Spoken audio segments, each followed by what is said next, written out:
You are listening to DFPN, the Dat Feeling Podcast Network. If you'd like to advertise with us or have a great podcast idea that needs a home, please reach out to us at podcastdatfeeling@gmail.com. Subscribe to us on Apple Podcasts, Google Podcasts, Spotify, or wherever you love to listen to your favorite podcasts. And always remember to question the answers. Go get it. Welcome back to another edition of Wrestling Without Thoughts. Ladies and gentlemen, this is your boy Blak Makk and Frank Dee. Frank, how you been, brother? I'm doing pretty good, man. How about yourself? Been doing all right. It's been a minute since we've done the podcast. My apologies. You know, we got a ton of shit going on, but we are back. We have a ton of shit going on, but in reality, you're a fucking flake. How? Because you're a flake. All right, you know, sometimes you'll be like, "Oh, hey, you want a podcast?" and then I'm sitting around looking like a jabron, and then taking notes and shit or whatever, and thinking that we're going to do something, and then all of a sudden it doesn't happen. You're right. You know what I mean, I'll accept it. Exactly. I'll accept it. So, but other than that, we got shit going on. So. Yeah. Other than that, we do have shit going on. Exactly. But you're right. So we gotta start sitting down and doing these shits more regularly. Exactly, mundo. Because a lot of shit happens, and real truthfully, we talk about wrestling almost every fucking day. Exactly. Actually, we talk about it every day. Exactly. We just don't sit down and actually do a podcast. Exactly. But we talk a lot of wrestling, and a lot of shit happens that we actually text each other back and forth, and it's like, oh, this shit happened, and this shit happened, and damn it, why aren't we talking about a podcast? Exactly. So, but we're here. So, with that being said, all the shit that's happening, by now, AEW has settled into a groove, and lately, their TV has been outstanding. The last pay-per-view, Revolution, was a decent pay-per-view, which kind of scared me because the TV was so good that the last time this happened, they went into Full Gear, and Full Gear kind of fell flat. But they came off a great pay-per-view. TV has been on fire. What do you think about it? What are your thoughts?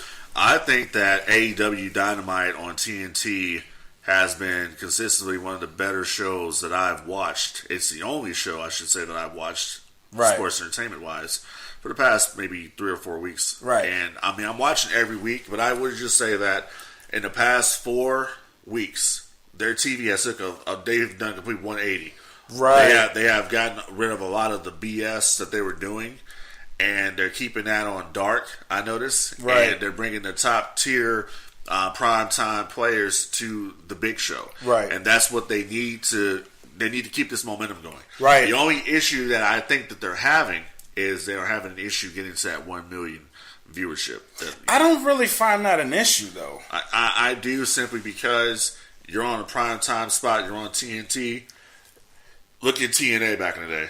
Right. When they were on Spike TV. They pulled 1 million consistently. Exactly. So that's my only issue with what you have. But in reality, I'll give them one better.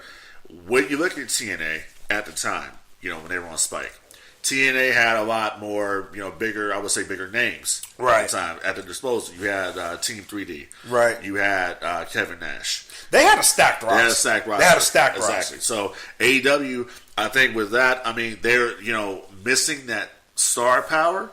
But they're actually creating stars, exactly. Right, And consistently building their own stars, creating their own stars, but essentially letting all these guys do what they were doing in the indies, right, just on a bigger stage, right. And I like that. Right. And you're right. They are in a star building phase. They don't have a lot of star power per se with the mainstream audience. It's more so the casual fan, but the guys they are bringing in, like the Darby Allins and John Moxley is leading the Revolution now. He's the new champion. So I think a fresh face other than Chris Jericho is probably going to help them in the long run because the crowd is actually behind them. Now, in saying that, because a lot of the wrestling fans will say, oh, AEW, they, you know, put the title on another ex-WWE guy. That's pretty much the consistent feeling right now all over the internet, is that that's what they're doing. He's a WWE guy. He's a WWE guy. But in reality, folks, let's just be honest about this, okay? We have been seeing this type of thing happen in the wrestling business since the beginning of time when someone would come from another organization and win that title. We saw this happen in WCW. Right. I mean, Hulk Hogan wasn't a WCW guy. He was a By WWF guy. Right. He was a New York guy. He was an AWA guy. When he came from the AWA, he came to the WWF. He became a WWF champion. So when people would say, "Oh, look at that fucking AWA guy winning Vince's belt," you know what I mean? We fast forward this to what we have now with AEW. I don't look at Jon Moxley or Chris Jericho as WWE guys. I think that they are professional wrestlers. They used to work I didn't look at Moxley as a WWE guy. I don't look at that at all. I think that these guys had an employ at WWE, right? But they have even Jericho. Jericho wasn't a WWE. No, when I look at Chris Jericho, honestly, even after all these years, I look at Jericho as that guy that came from WCW. Even when he came to WWE, he's more. Jericho made his name in WCW. Jericho, whether people admit that shit or not. Right, Jericho was doing what the modern wrestling fan sees now. So you see guys go like independent, go to Japan, come back, and then they become like a star. They become a household name. Jericho was doing that shit back in the 90s. Right. So he's more of an example of what these guys are becoming, which is why he's such a perfect person for AEW. Right. Because he has the indie experience outside of being on this monster machine global thing that was WWE. He worked his way to that, and now he's giving those guys these opportunities. But even with that, what is the biggest difference?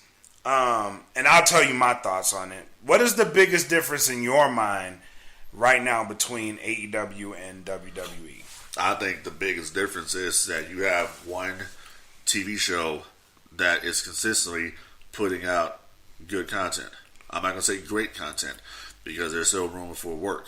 But you have a show that I think consistently is telling good stories every week, and they're building to something. I cannot comment on the WWE's product because I don't watch it. I'm not looking out the way to be like, oh my God, I got to go watch Raw or I got to watch SmackDown or anything like that. Right. Like before we started recording, we were watching a segment of SmackDown on YouTube involving the NWO tonight when they came out, Hall, Nash, and Waltman. I thought, hey, that's pretty cool. But is that gonna? I got to go watch SmackDown. Right. No, it's not because there's just when it's just a different level. I would say a lot of it has to do with just a different level of presentation and excitement. I look at the AEW show and it's exciting. It's the people are into it. Right. Chris Jericho, his entrance, the Judas, like and the crowd singing. I'm like, okay, this dude had Break the Walls Down, for years and years and years. Iconic song. You cannot replace Break the Walls Down. Yep. But damn, it's damn close right now with Judas, man. Yeah. You know what I mean? Because that consistently, like, when he comes out and the crowd's singing that shit. He's a fucking heel. Yes. You know what I mean? And I think he's digging that shit. Yeah, he sits out, and you've seen it with the past couple shows. He'll come out, and he's not even wrestling. He'll just come out and speak something, but his entrance music hits, crowd starts singing that shit, and he'll stand there. He'll stand there and let him sing it. And then he'll be like, this crowd's stupid. Right. He'll say something stupid. Right. Speaking of which, his entrance at Revolution with the the girl singing, that was Did you hear the story behind that? I did. I saw it. That was dope. That was pretty good. But of course, people out there bitching and complaining about it. Why? I thought that was awesome. People just are gonna, whatever. People are gonna. Wrestling fans are always gonna find something to complain about. Well, I mean, to be fair, because when it happened, I was like, oh, this is different, and I was like, it gives the song an actual different feel. Like it's different, and then his music hit, and the crowd still sang that shit. I was like, he's fucking over. No, he's unbelievable. No, and it's gonna be cool when Jericho turns face. Yeah, it will. It will. Eventually, it's coming. Eventually, I hope it doesn't happen anytime soon because I'm digging the inner circle. We finally got our first glimpse of the eventual. And in my opinion, it's going to happen at Blood and Guts, which is basically war games. Right? Vince says our competitor over there, they're nothing but blood and guts. Oh, okay. Well, we're Blood and Guts. Which is the name itself is a troll job. Right. So Blood and Guts is going to be. March 25th. Okay. On Dynamite, and 2 rings, steel cage covered the whole ring. So it's Dusty style. So Dusty style. So we're really getting War Games, right, pretty much. Right. And I'm pretty sure it's gonna have blood. And you know, with it being Cody, yep. and being in that lineage, he's gonna play it the way Dusty wanted. Absolutely. To play so we finally got our first glimpse, pretty much, of the Elite versus Inner Circle, right? Every night, which is something that we've been waiting for a while. They and that's why I say right here with AEW, they are not rushing these things. They have been building to this point. We've had these groups, and look at the thing that AEW has done. They've told a great story. They told a great story, and the thing that I was going to say is that look what they've done as far as they've had the Elite there. They've had the Inner Circle. They've had the Dark Order. Right. They've had all these different factions, but they have never intertwined at all. Right. Look how long the Inner Circle has been apart from the Elite. Right. And all of a sudden now we about to clash. Right. You know what I mean? So that's where I think that they have had the advantage. They telling planted that story. seeds. Yeah, I mean, I read somewhere where they said they have like about a year's worth of story is already done. Damn. You know what I mean? So if they already had a year worth of stories, imagine what they're working on. Exactly, because now you got to bring in to think about. So, okay, that's crazy. You got the Lance Archers coming in, right? You know, Lance Archers coming in. You got Lance Archers. Brody Lee. There's so many possibilities. You got fucking Jake the Snake Roberts on Wednesday. Right. First of all, we'll go to that. Yeah. Kudos to finally some major organization utilizing the mind of Jake the Snake Roberts. Yes. This guy has been clean and been sober for the past 4 or 5 years. All he needed was a shot. And basically, because I listened to Meltzer the other day, and Meltzer was just saying, how many promoters have booked Jake the Snake and have had, basically just been done wrong and all this other. I'm like, you know what? Let the past be the past, man. Give the guy an opportunity to go out there and prove himself. If he fucking falls down, you ever notice whenever Meltzer says something, Cody picks up on it. Right. Anytime Meltzer does something, Cody's on that shit. Right. He basically picks Meltzer as like an idea spot at times. Because if you say something about it, then he's gonna maybe I can make that work. Right. I thought it was phenomenal. Yeah, it was. That promo the other night. It was. Jake came out there and popped it. Jake can still go out there and cut a promo. Everything that he did out there the other night, I thought was fantastic. And it's like I was not expecting to see Jake Roberts. I was wondering how come nobody had utilized Jake the Snake Roberts. And it's like, okay, WWE, just like you didn't want to utilize Tony Schiavone, and now Tony Schiavone is over at AEW having fucking fun. Tony Schiavone, once again, he loves the business. I listen to his podcast. His wife, Lois, says, "You really like this stuff now, don't you?" He said, "Yeah, I love it." He did not like it when he was at WCW, right? Especially during those ending years. Oh yeah, he hated the shit. Yeah. So it's great to see people like that. I love the fact that AEW is giving opportunity for some of these talents and for people to love. I mean, dude, that's the thing. Like, I love watching the show, and I don't watch wrestling like that anymore. Right. I'm like, fuck it. But AEW is if a you show that I consistently watch. If you listen to the talent, everybody there is like, I'm having the time of my life, and it translates. It translates when everybody's happy. Well, not everybody, because you the other day, Jack Evans. Oh yeah. He's not having a good time right now because he feels that they're not getting proper TV time. Okay, well, fine. Get on Dark. If you're on Dark, get on Dark. Get on Dark. But I understand. Yeah, he wants to be more involved. Exactly, want to be more involved. Yeah, it sounds. Yeah, and I'm pretty sure they're going to do that. You signed a contract. You're in there. You're locked in. So they're going to get to you. I understand that. But see, it's in all this. The thing too is that the thing about it's like the Young Bucks, right? I think the Young Bucks, in my opinion, is probably one of the most unselfish tag teams that's in the business right now. They could have been AEW champions a long time ago. And they set up to where other people can be champion. Because they can. You're right, they can. They really can. Now, have a team that I think they're dropping the ball with. But I'm tired of seeing job is the Butcher and the Blade. No, they're not jobbing at all. Oh, bullshit. They're not. When is the last time the Butcher and the Blade won a match? Yeah, when you put it like that. Yeah.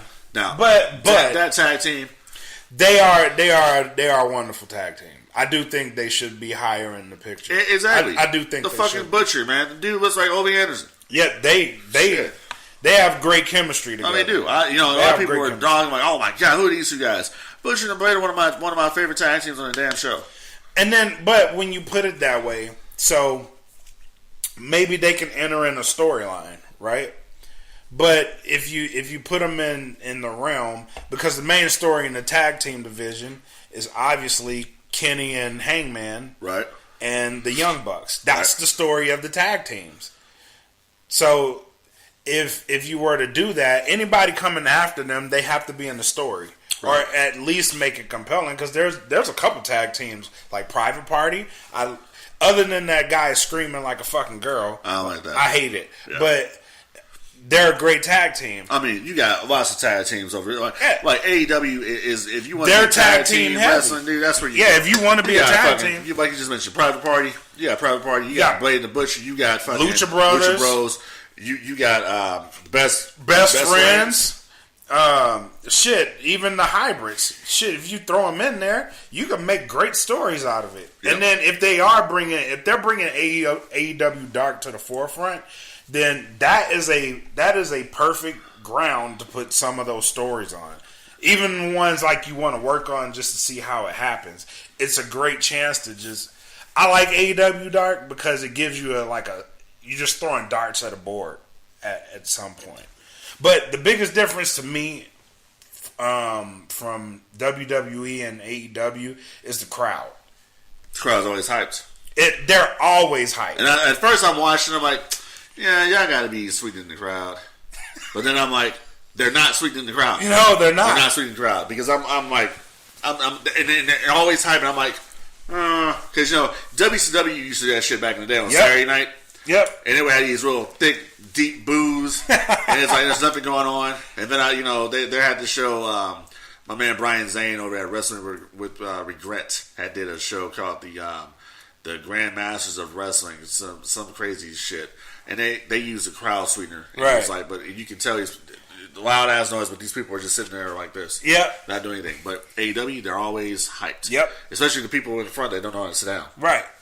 So it's just a level of excitement going on there, especially when, that's why I can't wait when we go. Right. Ass off when Jericho comes out, dude. Yeah, right. That crowd gets me excited to go to that show. Exactly. Because they're always, and even in low spots, which aren't far and few between, they're still loud. Yep. So, and they're always engaged, and that is the biggest difference. Like if I'll actually watch NXT and AEW Dynamite side by side one night. And the crowd difference was just night and day. It was night and day. And don't get me wrong, NXT has great wrestling. Right. Great wrestling. Right. But the crowd factor is night and day. There was high spots in NXT matches that were the lowest spot in the AEW match. The thing too with NXT that I've always had an issue with is aesthetically, it's just not very, the full presentation is not pleasing to me. Like it's too dark. Yeah. Everything there is just full cell. It's just too dark. It's when I look over here at AEW. And the one thing I would say about AEW is that when they're in the ring and they're performing, they have a tendency to turn down the lights. Right. Don't turn down lights. You got people all the way up there. Right. You know what I mean? I'm checking the tickets, days in advance for these shows. So I'm saying where they're at. I'm looking at them like, shit. So they got these tickets here that need to be sold and whatever. But majority of all the tickets are gone. Right. Show off that crowd, man. You got to turn the lights off. When you turn the lights off, that lately dark, it looks like WCW towards the end, where nobody was fucking there. Right. You know what I mean? Lately, they've been better at lighting the crowd or showing it, especially at the one in Atlanta. The one in Atlanta, they showed the whole crowd, right? Because it was damn near sold out, right? And they showed that, and it looked awesome, right? It really did look awesome. But some of these, and I think it's kind of like a camera trick for most of these venues because they aren't very big, right? it probably can be a camera trick to just make the arena look bigger than what it is, but they don't really need to do that. No. Because shit, if you're selling it out, just show the whole crowd. That's what I would do. I'll be proud of a sellout at one of those markets, especially a market that doesn't really do well. Right. You go out and you're doing well in that market. Yeah. Exactly. Show it off. Exactly. So one of the stars, up and coming stars, or one of the best stories being told right now was MJF versus Cody. It seems like they've moved on. I think they're in a holding pattern. They're in a holding pattern with it? I think they're a holding pattern, yeah. They're not that... You can't tell me that this guy, threw the towel in, kicked you in the nuts... And it's over. And it's over. You right. know what I mean? It seemed on Dynamite they seemed to move kind of past what they were doing. They're kind of teasing now of MJF setting his sights on the world title. Right. Picture. Which if you do that, then that opens a possibility up for later. Okay, so MJF has a belt. Cody still wants his shot. Okay, MJF is a world champion, so to speak. Let's say he wins the belt. So at this point, okay, Cody, you were told that if you lost the match against Chris Jericho, you could never again challenge for the AEW championship. You lost. So how do we then now? You think if MJF gains that title, it sets Cody on a different path. On a different path to get the belt back. Exactly. I get you. Yeah. I get you. Right. That makes sense. So speaking of MJF. He's been in the news. He made TMZ, which can be a good thing or it can be a bad thing on how you look at it. I think it's a terrible thing. So he's in there for flipping off a 7-year-old. Right. I saw the video. Right. So, question. Did he go too far into kayfabe? Okay. So, here's the thing. This was a paid meet and greet. Right. You were paying to be there. Right. It's not some shit where, okay, oh, hey, you're going to go to Walmart. Oh, shit, there's MJF. No, this is a paid meet and greet. Right. You knew exactly what you were getting yourself into when you're going to go see this character. If I'm going to go see MJF, I want this motherfucker that talks shit to me all the time on that TV screen. I want the motherfucker that's going out there and knocking people's beers out of hand and taking their hats off. That's what you expect. That's what you paid for. All right, so... What would you say if someone has a problem with him flipping off a 7-year-old? Okay. Because the conversation on MJF has been polarizing on this point.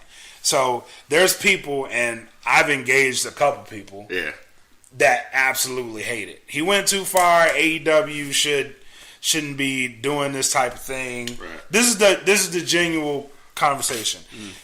He's wrong. He shouldn't be doing that to a 7-year-old. Okay. That's way out of line. He broke. I understand he's a character, but that character went too far into it. So let me explain something to you. When I was 6, 7 years old, I was cussing my ass off. All right.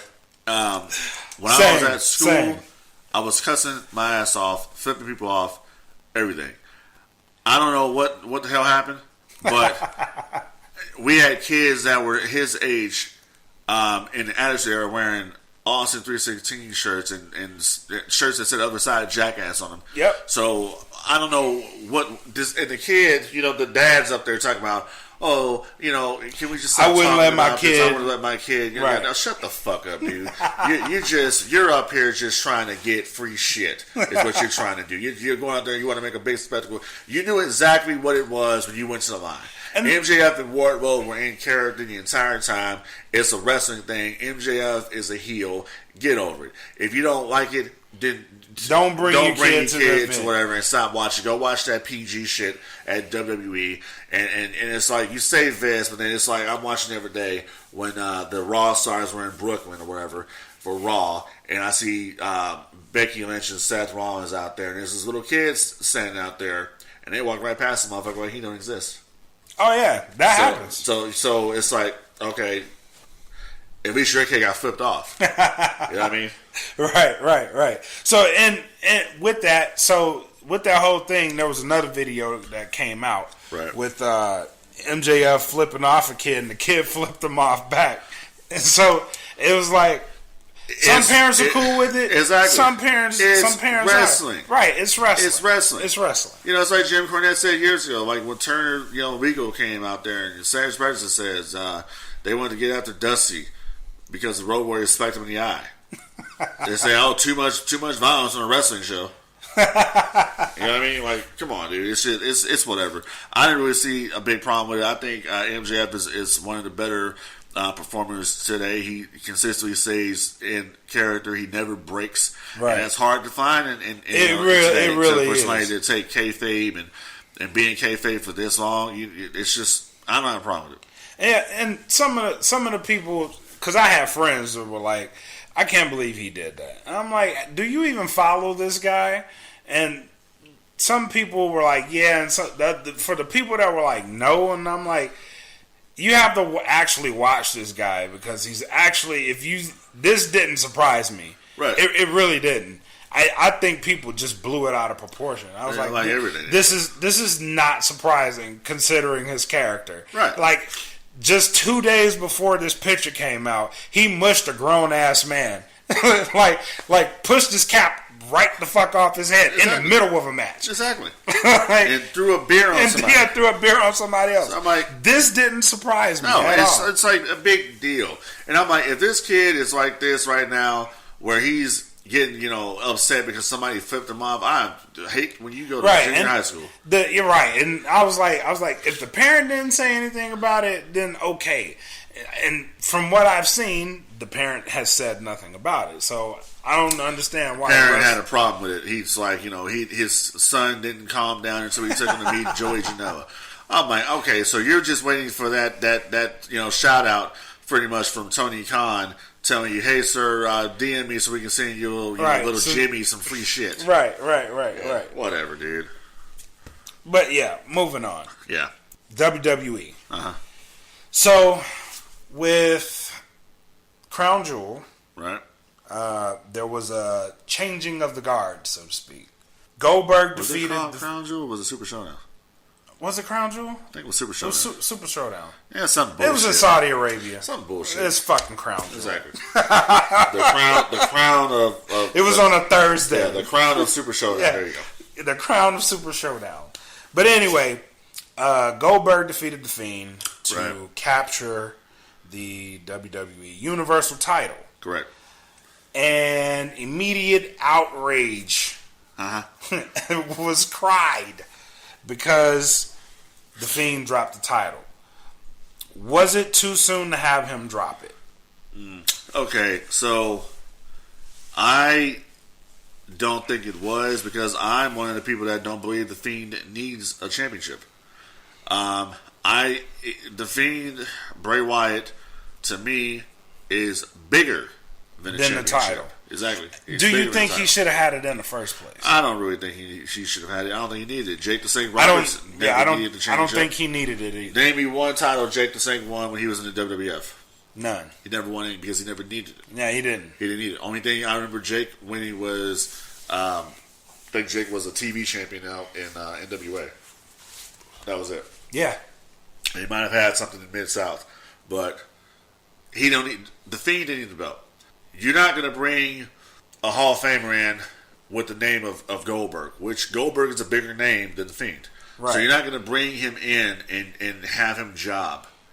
The Fiend. To the Fiend. You can't do it. They never should have clashed to begin with. You never should have had him in that predicament to begin with. You could have gave, if you wanted to do something, you could have had the Fiend versus Goldberg. If you were going to go that route, you could have had that for WrestleMania. Right. If you want to do that. Obviously, WWE were like, shit, we got something with Goldberg because of the amazing ratings that they pulled on SmackDown when he was on for that one segment. Right. So they had to do something. Okay. The Saudi shows are actually becoming more important than WrestleMania, if you want to think about it. Elaborate. Because I want to see where your head is. Because you got two title changes in Saudi Arabia. In Saudi Arabia. Yeah, exactly. Both Universal titles. It was when The Fiend won the championship and when The Fiend dropped the championship to Goldberg. Okay. So they are looking at these shows as more important shows than say WrestleMania. WrestleMania sells itself. It's a brand that sells. You know what I mean? That is true. I mean, I don't give a shit about Mania, dude. The only reason I watch Mania, I'm really not excited for Mania. Exactly. I don't care about it. I'm more excited for Double or Nothing. Absolutely. Mainly because I'm going too, right. But I'm really more excited to see what happens at Double or Nothing than I am at WrestleMania. Yeah. So with the Fiend dropping the title, right. So how would you have booked that?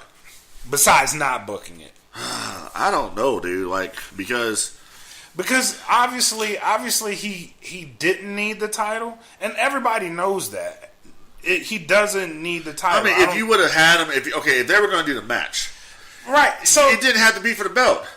Exactly. But my thinking is why Goldberg, and then if you're gonna have Goldberg there, if it's to cater to the Saudi Arabian crowd, fine, fuck it, do it. But Goldberg was just such an odd choice. Right. It was a very odd choice. And in my head, I'm thinking, when this match was announced, I'm thinking, okay, it's The Fiend versus Goldberg. And in my head, I'm booking this thing as you have Goldberg, who's just this monster destroyer, spear. Fiend gets up. Right. Continues to take the spear. He gets up. Right. He gets up. And in my head, that's how I saw it going. Right. He keeps getting up. And he frustrates Goldberg. Eventually, he defeats Goldberg. That's what I was thinking. Nowhere in my head was Goldberg winning the title. Oh, I knew without a doubt Goldberg was going to take the You shot. knew that. Oh, hell yeah.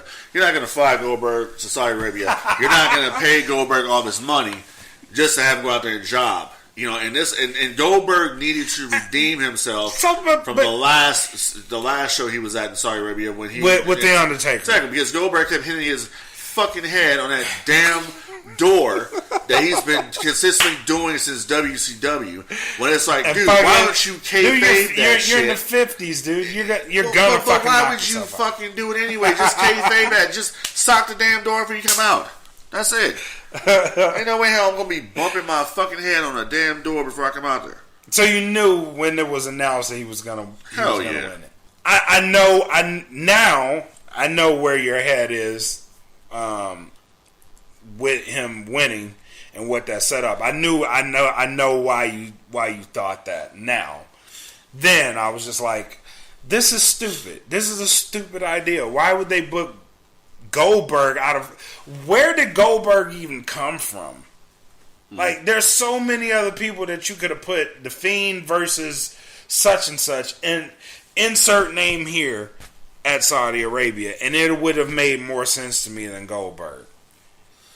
Because coming out of that, now Goldberg's the champion, and he's going to fight Roman Reigns. I know what they're doing.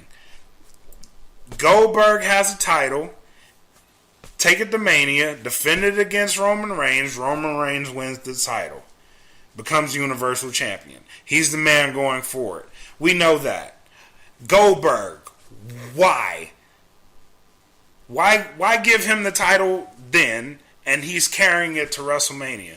So the question I ask is, why, if this is the goal to get Roman Reigns over, why Goldberg?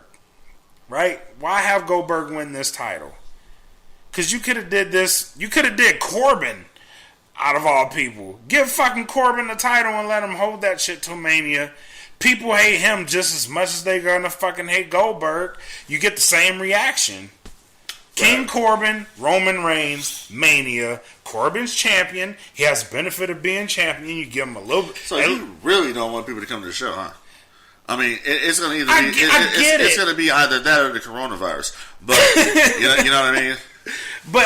But Goldberg, it's just all about the draw, man. I mean, who's to say that? Okay, who's to say that we actually don't have this at Mania, right? Where Roman versus Goldberg is going on, and we don't see like, well, how does Roman beat Goldberg, right? Okay, well, spear. Who's to say? Who's to say that Roman says fuck it and doesn't get a taser from Scott Hall?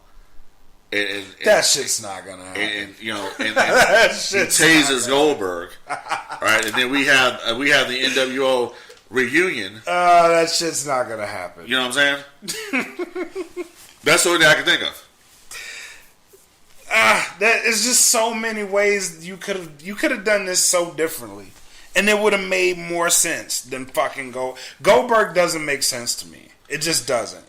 Goldberg doesn't make sense to me doing anything in WWE. Period. It just seems like the Twilight Zone for some reason. Right. So when him and the Fiend was announced, I was like, where the fuck is Goldberg even coming from? And then when he won, I was like, what? Right. What the fuck is this? Now we're gonna have him carrying the belt to Mania. I think all it is. He's not gonna wrestle on SmackDown. He's not. He doesn't need to wrestle on SmackDown. I mean, let's put it like this. So all he's really doing is he's just holding the title. That's it. That's all he's doing. Well, yeah. I mean, but there's no difference than when Brock Lesnar just holds the title. True, but with Brock, there's a credibility there. And it's funny because Brock Lesnar and Goldberg right now, ladies and gentlemen, are your two world champions in WWE. Yes, Brock Lesnar and Goldberg. Yes. Okay. Think about this. WrestleMania 20 was how long ago? Like 15 years ago. Right. That was the last time they were there at WrestleMania. Oh, I know. That's the point I'm making. I know. That's where we're at right now. We're back. All those years ago. Right now. Right there. Yeah, that's where. All we need is Stone Cold, and we're set. Because exactly. the Undertaker's going to be there. Exactly. So we're fast forwarding now. To Matt Hardy and his situation. Matt, of course, let his WWE contract expire. Yep. He was a free agent as of March 2nd.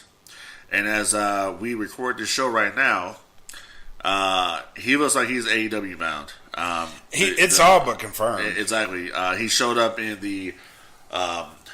he didn't show up, but he was basically hinted to be on being the Elite. Yeah. The Young Bucks at the end of the video got a call from a 918 area code, which is the area code for Cameron, North Carolina.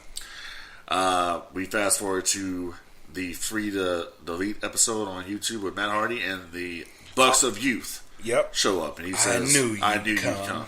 So basically, like he just said, it's all but confirmed. Matt Hardy is all Elite, right? And he will finally basically get some sort of a resurgence as far as his career goes, because WWE really dropped the ball on the broken character. It was, and a lot of it, and I'm not going to necessarily put it so much on WWE. A lot of it has to do with Impact Wrestling and the legal issue he was going through at the time. It killed a lot of his momentum. Yeah, it did. WWE didn't do him any favors. I personally did not like the tag team with him and Bray Wyatt. I didn't really like that. I didn't think it was bad. I wanted more. That's when Bray needed to bounce. Right. Bray needed to bounce off, and he did. Came back. Yeah. Revitalized, rejuvenated his career. I think Matt's going to do the same thing with AEW. I think Matt's going to it's either going to be he is going to be the exalted one, which I believe he probably will be. The exalted one for the Dark Order, or he's gonna. It's something else they got going on here. And speaking of real quick, this is a perfect segue into Jake Roberts. What Jake Roberts talked about the dark times. You think he's the client? I don't think so. Matt doesn't need a promo guy. No, he doesn't. Now, if someone needs a promo, it could very well be either Lance Archer or Brody Lee. One of those two. He says the dark side. It's coming to TNA. Dark Times are coming to TNA. Dark Side is coming for AEW. Dark Times are coming for AEW. So, can we talk about that promo? God damn it, that shit was good. Yeah, that shit was good. Yeah, it was excellent. it was so good. I'm like, first of all, when I saw Jake's hair, it reminded me of that episode of The Simpsons. When the dude was like, "I thought you should get rid of those sideburns." You know what I mean? So that's kind of where Jake's at with the one side, the other side, or whatever. And if you notice with his jacket, it's kind of the same thing. One arm is bigger than the other. Yeah. So I'm like, what the hell is going on here?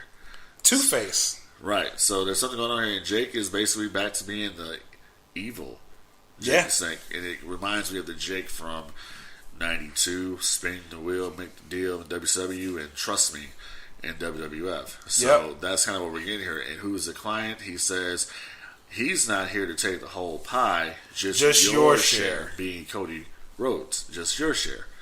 And the one thing that stands out to me with the entire promo is when he says, I was told a long time ago, if you respect somebody, you never turn your back on someone you respect, and you never turn your back on someone you fear. And the motherfucker turned his back on Cody and Rhodes walked away. Dropped the mic and bounced. That, ladies and gentlemen, is how the fuck you cut a promo. That was excellent. That's how you do it. There was one part in that promo. He was like, I used to put a snake in the bag. Right. And just to make you think about it. And once you thought about it, I had you in the palm of my hand and I could spank your ass. Right. I was like, shit. The psychology coming out of this man's head is off the fucking charts. Right. Because he had the crowd in the palm of his hand the whole promo. He's like, I'm not here to praise you. I'm here to slay you. Right. Which leads me to believe there was so much discussion on that promo and the Hell Caesar. Right. Hell Caesar, yeah. There was so much discussion on that. Right. So it leads me to believe, like, who the fuck is he talking about? Somebody has an issue with Cody. Jake has got an issue with Cody. He says you can go ahead and bring that one-trick pony on Anderson. I was like, damn. Oh, shit. So, I don't know. So there's so many things on who his client may be. One being that there's talk of the slay, the death, Caesar killing the main guy in charge, which leads me to believe that it's Lance Archer. Because Lance Archer was actually supposed to be on Dynamite this past Wednesday, but he wasn't. And they may have delayed it for Jake because he probably needed a promo guy. And I don't think it's Archer. I think it's Archer. I think it's Brody Lee. You think it's Brody Lee? Yes. I think, and simply why? Because he says the dark side is coming to AEW. And when you think about darkness, you think about Brody Lee, Luke Harper, the Wyatt family. Yep. All the characters he's ever done have been dark characters. So he could be that guy. You know, if it's Lance Archer, hey, that's cool. But I don't know if Lance Archer necessarily needs like a promo guy. I don't think he does, but because his promos in New Japan were getting better. But I think it's him simply because his slogan, if you will, is everyone must die. Everybody dies. Which Jake put a lot of emphasis on assassination, death, Caesar. The Ides of March thing, which leads me to believe that on the 18th, it's actually going to be him debuting. Whoever it is going to be debuting on the 18th. I think whoever it is that's going to debut is going to debut at Blood and Guts. You think so? Yeah, I really do. Because there was a lot of talk of the Caesar thing just put a whole new spin on it. And the Ides of March. So there's a lot. There's a lot there. Jake went deep. No, he did. He fucking went deep with that promo. It was awesome. It was awesome. It's one of the best ones I've heard in a while. Yeah. Yeah. Like I said, I'm glad AEW is utilizing the man. Yeah, definitely. Imagine what would happen if he would have showed up on SmackDown with The Fiend. You missed out on that one, WWE. You missed out on that one. Oh, that would have been... Oh. Right. Oh. What if Jake is the exalted one? That whole thing, the dark side is coming. Dark Order. I don't know. I don't know. I have no idea. But, Randy Orton also commented on Jake's return by showing a clip of him RKOing Jake. Oh, shit. Which people will be like, oh, he took a shot at Jake. No, he's not. He's putting the man over. Like, hey, good shit. Because Randy's friends with Cody. Right. Fucking Bob is friends with Jake. Yep. So, stop reading so much of this shit. Right. You know what I mean? Speaking of Randy, he actually had a good promo on Raw. I didn't see it. That was actually a really good. It was strong. And when Randy Orton is on, he's fucking on. Right. He cut a hellacious promo on Beth Phoenix, basically blaming her for what he did to Edge. Why? Because she turned him soft? Basically, he was like, if you'd have did your job, then I wouldn't have had to do what I did. You enabled him to get back into a wrestling ring. You enabled him to put his life and his career in danger, and so he wouldn't be a good father to your kids. He went off. So he's mad. The storyline reason he don't want to see him in the ring to get hurt. Right. So he put him out of commission so he wouldn't come back. That is the stupidest logic I've ever heard of anything. That doesn't make any fucking sense. I like how you just destroyed that. Yeah, that's stupid. It's like the constant when someone turns heel. I blame you people out here. You people are the reason why. It's all because of you. Fuck out of here, dude. That's the stupidest shit I've ever fucking heard. I thought it was good. Right. But I'm sorry to be Mr. Buzzkill. No, kill away. It's fine. I have no feelings. I can take it. That is garbage. So, segment 3. Let's go over. So, with the debuts that we are looking forward to, if it all happens, it should be epic. So, Brodie Lee debuting. Right. Should be epic. Lance Archer debuting. Should be epic. Mind you, I've been watching Lance Archer since he was Dallas in NWA TNA with Kid Cash. He was like Kid Cash's heavy. All right, and then when he basically became Lance Hoyt, and he had all those people in Orlando at the soundstage in the front row be wearing those Hoytomania shirts. So I remember all of that. Yep. So with him debuting, it should be awesome, and then eventually, if Matt Hardy debuts, that probably will blow the place apart. Right. Let's look back in this segment. So, let's look back at some of the best debuts. We had talked a little bit off air about some of the best debuts. What's one of the ones you want to comment on? Shit. I would have to say probably one that I think was an important one. Would have to be Hulk Hogan's debut in WCW in 1994, when Hogan came and pretty much delivered a tremendous buy rate for WCW for his match against Ric Flair for the WCW World Championship. I thought that was a very, very big deal. Yep. And that's one of the better debuts I've seen. I have to also put up there Scott Hall's debut on WCW Nitro. That really kicked off because it was just so unexpected. It was unexpected. It started basically the revolution of what would become the NWO. So that was another big one there. Cool debut, I have to say, would probably be Chris Jericho's the WWF in 1999. Yep. That was a cool debut. That's one of my favorite debuts ever. Right. If I have to go and pick another one, I remember the time that Raven debuted in TNA. Yeah. When he came out there the first time in TNA when he debuted, and he DDT Jeff Jarrett after Jarrett had won the NWA title in Nashville. So those are some that stick out. And I would say more modern times, dude. Shit, AJ Styles, fucking Royal Rumble. Oh yeah.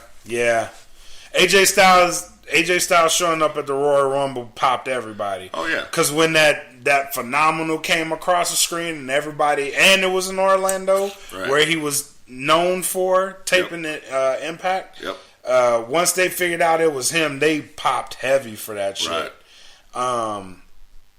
Jericho is also that's probably one of my favorite ones ever. Right. just because of how it happened. Because they did the whole New Year countdown. Granted, it was on August 9th, 1999 when he debuted, but still. Well, they were counting down to the Y2K thing at the so it's just stupid shit. But it fit. It did. And then when that pyro went off, and then Jericho flashed across the screen. That, yes. And that was simply, once again, folks, they popped like that because of what he had done at WCW. Yep. He was just over on Turner. Yep. So when you come from Turner Network Television and you come over to the World Wrestling Federation's USA Network, you're going to get a fucking big pop. Yep. You know? Or even Lex Luger in WCW. Oh, well, even Lex Luger in WWF. When he became the narcissist. Yep. When he debuted there. Because they build him to be the next coming of Hogan. Right. Yep.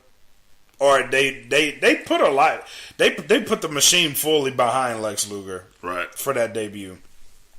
Who else you got? Nash, WCW. Not as effective as Hall, but still effective. Well, that was effective because that was the first time when Nash debuted. That was the first time that we saw the crotch chop. Yep. On TV. Yep. So that was one of those things. We can talk about this all damn night. Debuts. Yeah. Those are some of the top ones yep. I remember that really come to mind. And if I had to think of another one too, real quick, Ric Flair coming to the WWF in 1991 with the WCW Championship. Oh yeah. You know what I mean? So yeah.